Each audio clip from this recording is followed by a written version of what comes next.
All right, let's talk about something we've all been through. That kind of awkward, slightly painful chat with someone new. At a party, in a coffee line, anywhere, really. Today, we're going to dive into how you can turn that dreaded small talk into a genuinely good connection. So be honest. Does the thought of starting a conversation with a total stranger make you just kind of want to pull out your phone and look busy? Yeah, if you just nodded, trust me, you are not alone. That's how most of us feel. But here's where it gets really weird. There's this thing in psychology called the stranger paradox. We go into these chats expecting them to be awkward, maybe even a little unpleasant. But the reality? Well, study after study shows that when we actually talk to a stranger, we walk away with a better mood and feeling more connected. Our own brains are basically tricking us. Okay, so what is going on here? Why is there this huge gap between our expectations and what actually happens?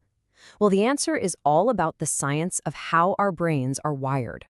It all comes down to this. We are deeply, fundamentally social creatures. Researchers have found that even the smallest, most casual interactions, like chatting with the person who makes your coffee, can seriously boost our overall life satisfaction. It's not just a transaction, you see. It's actually feeding a core human need.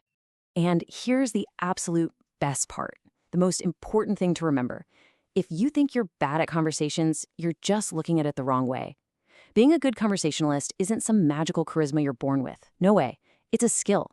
It's just like learning to cook or play an instrument. And that means, and I mean this, anyone can get better at it with the right tools. So before we get to those tools, let's figure out what's going wrong in the first place. What are the things that make a conversation just die? Let's take a look at the most common conversation killers that we all fall for sometimes. First up, we've got interview mode. Oh, you know this one. It's that rapid-fire list of questions. Where are you from? What do you do? Got any pets? It's just a totally logical but completely disconnected string of questions. It feels way more like an interrogation than a real connection, because you're not actually sharing anything about yourself. And then there's the other big one, performance anxiety. This is that little voice in your head that's screaming, you have to be clever, say something witty, be entertaining. But the funny thing is, research shows over and over again that people actually like us way more than we think they do. You really don't have to put on a show. So let's just put it all together real quick. If you find yourself in interview mode, the fix is to react with a bit of emotion, not just logic. If you're feeling that performance anxiety, try to focus on being curious about them, not on being charismatic yourself. And to get past all that boring surface level stuff, you gotta gently guide the conversation toward experiences and stories. All right, enough about what not to do. Let's get to the good stuff. Here is a super practical 7-step toolkit you can literally start using today to have way better conversations. Okay, so here's the whole shebang. It all starts with the opener, using a bit of shared context. Then you move into asking interest-based questions, and this is key, following the energy rule to find what they're truly passionate about. To keep it flowing, you use the 70-30 rule. That's more listening than talking, and ask really good follow-up questions. You build that trust by revealing small personal details, and you wrap it up like a pro by knowing when to end it. Now, we don't have time to go super deep on all 7, so let's zoom in on a couple of my favorites. Let's start with strategy number 1. Start with shared context. Seriously, this is the easiest, lowest risk way to start any conversation. Just comment on something you're both experiencing. The music, the long line, this crazy weather, it doesn't matter what it is. It's safe, it's common ground, and it's basically an open door that invites a super simple response. Okay, let's jump to another one that is a total game changer. Strategy number 3, the energy rule. Now, this is so powerful, you just have to pay close attention to the other person.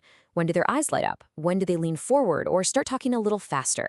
That's it. That's the signal. Whatever they're talking about in that moment, that's where their passion is. So double down. Ask more questions right there. So once you've got these tools in your back pocket, you can start really mastering the craft. This means learning how to take a conversation from, just surface level chit chat to something with a bit more meaning. And you can do it with a really simple framework called the depth ladder.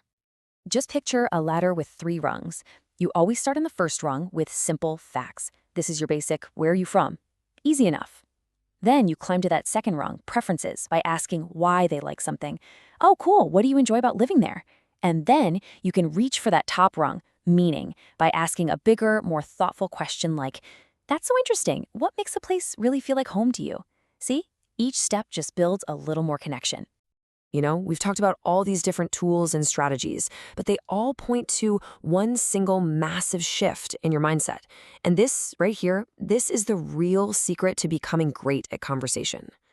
Let that sink in for a second. Your job isn't to be the most interesting person in the conversation. Your job is to make the person you're talking to feel like they're the most interesting person. It's a huge shift from performance to curiosity. It's about listening, it's about validating, and it's about being genuinely curious about their world. So, the next time you get a chance to chat with someone, don't sweat about saying the perfect thing. Instead, just ask yourself this one question. It's a simple change in focus, but it can absolutely change everything. Thanks for tuning in.